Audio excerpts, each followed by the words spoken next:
state champion was Coach Burnett. So three-time NCAA qualifier with Clarion University, an NCAA All-American, Freestyle All-American, Senior National All-American, U.S. Olympic Festival bronze medalist, OHSAA Coach of the Year Hall of Fame member, Elyria High School's head coach the last 21 years, I want to say. I don't have the exact dates, but his top 10 finish last 9 times here, 49 state qualifiers, 29 state placers under his tutelage, 10 state finals, 5 state champions. He's the head coach of Burnett Trained Wrestling Club, Ohio Freestyle Greco Wrestling, national coach, Coach Erik Burnett.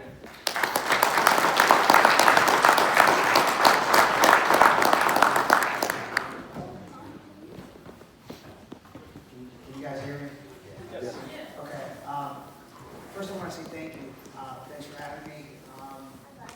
It's fun. It's an absolute privilege and honor to be talking with you. Your program, I mean, I got a chance. I've known a lot of these kids for many years, and I know the strength of the program, but I never really knew what was going on inside. And the amount of support that you have here within your program, whether it's parents, whether it's statisticians, sponsors, additional coaches, it's huge. I mean, you can see why Genoa wrestling became state champions last year as a team. Another really cool thing, I listen to what the kids are saying when they're coming up here, and a lot of them are talking about getting better. They're talking about winning a team state title, and they're talking about winning individual titles. We like to talk a lot with our kids, and I've been blessed enough to coach some of the best, and I'll get into that here in a minute.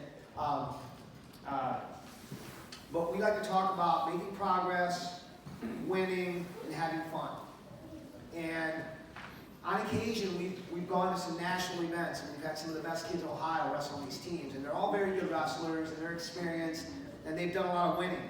But then they get on that big stage, okay, and you got to make sure that they're in the right frame of mind, right? So we talk about having fun, okay? If you have fun on a weekend, you've done well, right? If you have fun and you make progress, you've really done well. If you get all three of them, you have fun, you make progress, and you win, pretty much have a perfect weekend, okay? Or a perfect competition. Doesn't always happen. It's called perfection for a reason, right? When you accomplish it, it's something that you really want to hang on to, okay? So going back to coaching, one of the reasons, the only reason that I've had the opportunity to coach so many special individuals is because of commitment.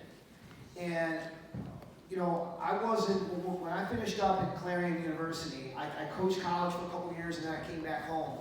And there were a lot of guys around my area that probably knew as much wrestling, if not more than I did. But there were a lot of guys that, we have Sunday open mat. Some coaches, they like to go to the Browns game, or maybe they had a boat, maybe they went fishing or went golfing or something like that. All those things that I like to do, I pretty much gave that up. When I decided to become a coach and work with young people, I jumped into it. And that is the only reason that I had the opportunity to coach Logan Stever, Nathan Tomasello, Chris Phillips, Cam Tassari, okay, these guys right here, Dylan Genoa, because it's like I want to tell these kids, okay, do what you say. And that's the biggest thing, because you're going to set up workouts for a whatever day, Sunday, Saturday afternoon, whatever, and it's going to be 85 degrees in the sun. And you're going to want to go do other things, but you've committed to the workout. Okay, so you go and you become a good wrestling partner, you become a reliable teammate, accountable, responsible, okay, and that's how you win, right? I have a lot of stories. These guys know I can talk, but I know we're going to try to get out of here by 8 o'clock. But as I was coming through, I didn't know, when I grew up in Oberlin, I graduated in 1987 from Oberlin High School. In 1986, our basketball team won a state title. We were not known for wrestling at Oberlin. There were 2 or 3 of us on the team that were pretty into it, and the rest of the guys were just kind of doing it to get a letter, whatnot. So I didn't know what it took to be a good teammate, to win a dual meet, things like that, to go get bonus points, to help your team. Right? I didn't know what that was about. Okay? But what I did discover in high school was the companionship of my teammates. A couple of guys, instead of me being by myself on a 6 to 8 mile run, a couple of guys jumped in with me, okay? If I was jumping rope for 45 minutes or an hour or whatever it was, 1 or 2 of my teammates jumped in with me, right? And that's what we had, okay, growing up in Oakland. The best finish we had in the state tournament, I think, was 17th, and I scored all the points. One year we had one guy go to state with me, but other than that, it was just kind of the Erik show, all right? Which I didn't realize until I got to college that that's not much fun.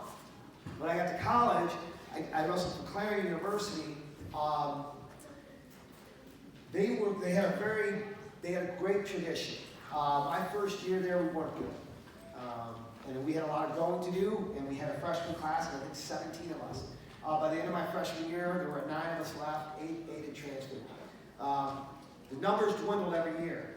I was fortunate enough to go to college with a guy named Kurt Angle. Does anybody in here know that name? Okay, yeah. You see, yeah. It's true, right? It's true. That's what Kurt used to say all the time. In the ring. So he was in the WWF and then the WWE. He had a great career there. But prior to that, he was probably the most successful wrestler I've ever been associated with. He won everything. He won a high school state title, a national title. He won a junior world title. He won Olympic gold. He won a world title. Okay, when we were in college, my first couple of years in college, I was not a good teammate. As a matter of fact, he goes as far as calling me a knucklehead. So as my career was going on, or rapidly passing by, I should say, I started to get jealous of some of my teammates and what was happening with them. And one day I was sitting in the cafeteria lamenting the fact that, you know, Kurt didn't understand the concept of sucking, okay? Because at that point, my first couple years in college, I hadn't done very well. And when you come out of high school as a 4-time state champion, there's certain expectations that people have of you, and that, of course, I had of myself, okay? But making bad decisions, turning down the wrong roads, this and that, things that I could have easily controlled, didn't happen. Well, like I said, I got a little jealous, said a couple things one day at lunch, and Kurt stood me up and said, "Hey man, you know where I go on Friday nights." Okay? He said, "I'm in the weight room. I know where you're at on Friday nights." My nickname was Barney in college. He said, "Barney, I know where you're at." Right? Saturday mornings, you know where I'm at, Barney. Right? I'm in the weight room. And I know where you're at. Right? And hearing something like that from my teammate, from my peer, okay, was huge. Okay? You want to win? Okay? Keep it real with your teammates. I got mad. You know, he stood me up. Oh, we had these round tables in the cafeteria. Like 8, 9 of us wrestlers there.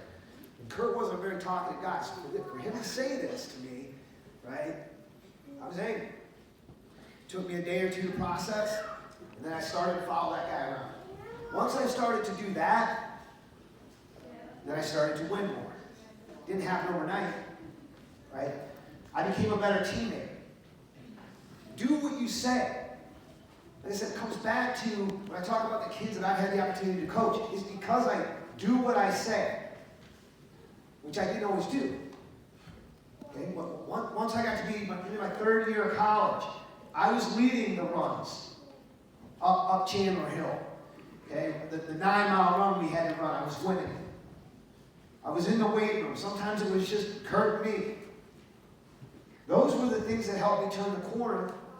Those were the things that took our team from being pretty bad our first year to being 8th in the country our senior year, which isn't bad for a small school. We were Division II in every sport except wrestling. Wrestling was our only Division I sport. So we had managed to make that climb.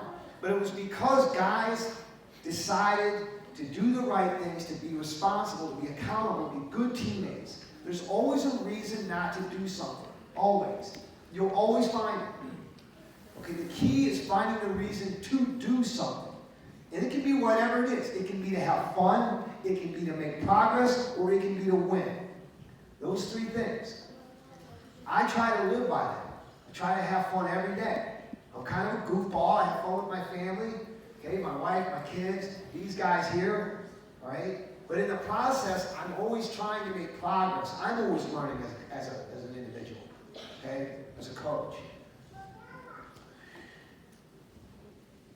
Being a good teammate, it comes down to being honest. Okay? It comes down to being supportive. It comes down to possessing empathy, sympathy, okay, understanding and being able to put yourself in somebody else's shoes. That's what being a good teammate is all about. And you're going to be a teammate for the rest of your life, one way or another. What you're going to get out of this sport right here, okay, is going to take you all the way down the road. Got a couple of things that happened. When I was a kid, I was in 8th or 9th grade, and my coach used to say, "This is life." You know, we're in the wrestling room, we're doing sprints, and this is life. Man, this isn't life. This is running up and down, jumping around. It sucks, right? Until one night, I was a little bit late. I was over at Buddy's house. I watched a movie called Nightmare on Elm Street. Anybody ever heard of that? It's a long time, right? Scary movie. Every time they fell asleep, somebody got killed.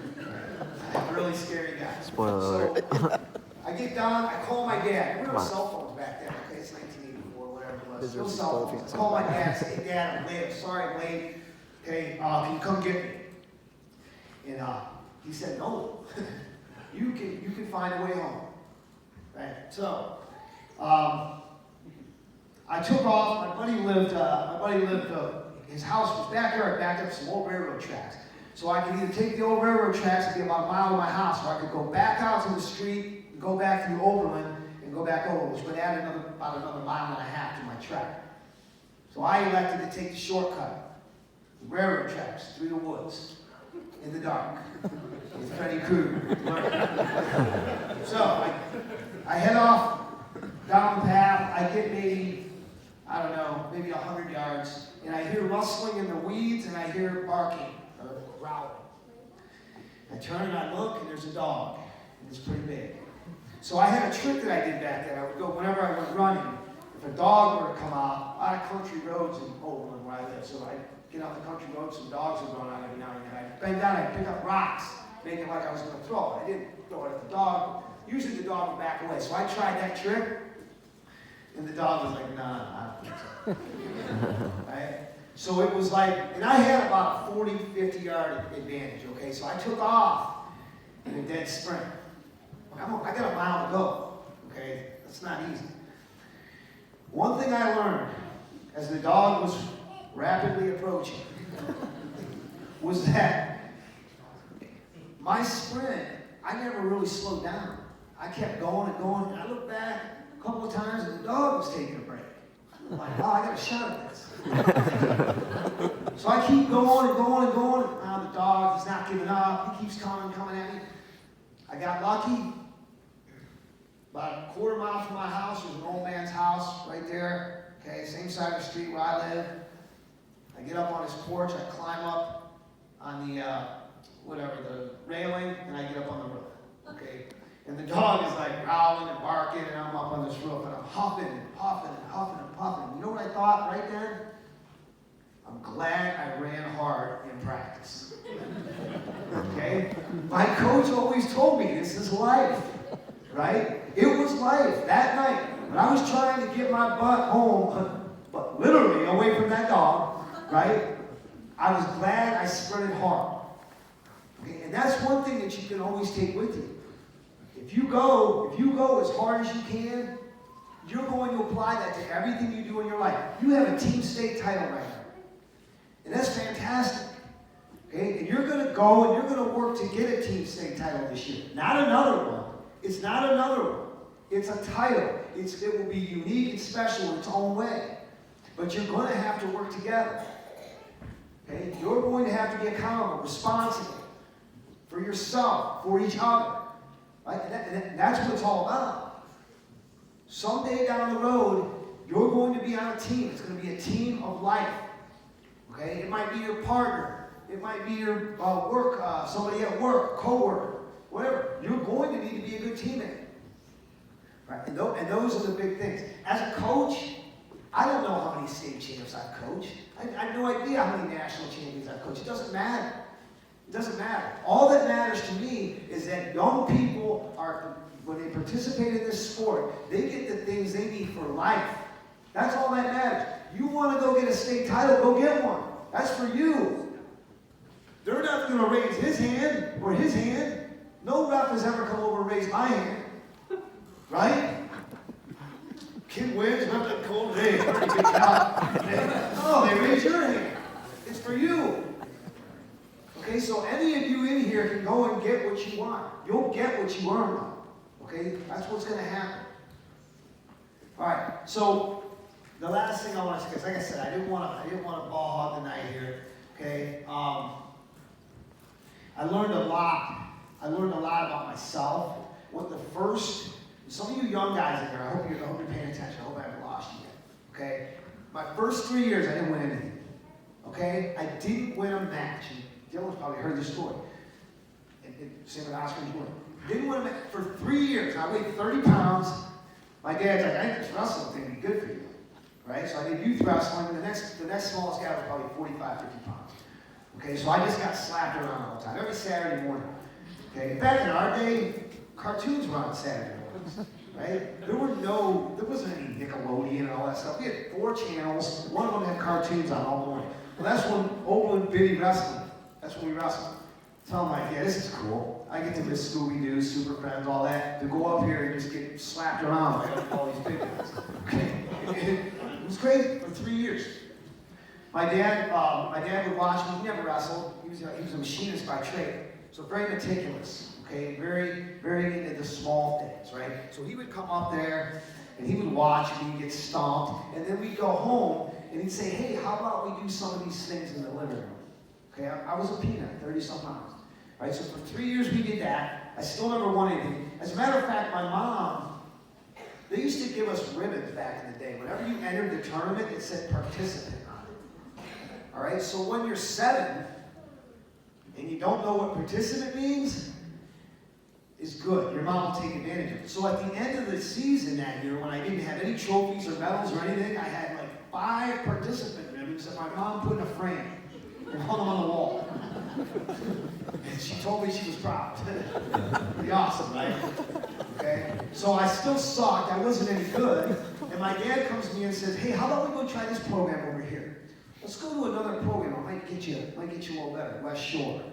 So I went over to West Shore. I got beat up, and I made my goal this. There was one guy in the room. I said, I need to take that guy down. Okay? I didn't get it that year. The next year, I think he did me a solid. He was a pretty good dude. All right? I think he may have given me the takedown, but he never said it, and I'll never forget it. His name is Tim Conley. I'll never forget it. Okay, it changed my whole life. Changed my life that day. Okay? So I had a good teammate, right? And I had great mentors around me that got me to the right places, and it changed my life. It gave me all the confidence I needed. All right? So, that being said, maybe you can be that way. Maybe you can be that somebody for somebody. All right? You'll be a good teammate for the rest of your life. Once again, thanks for having me. Good luck to Genoa. You got a big fan here. So, good luck this year.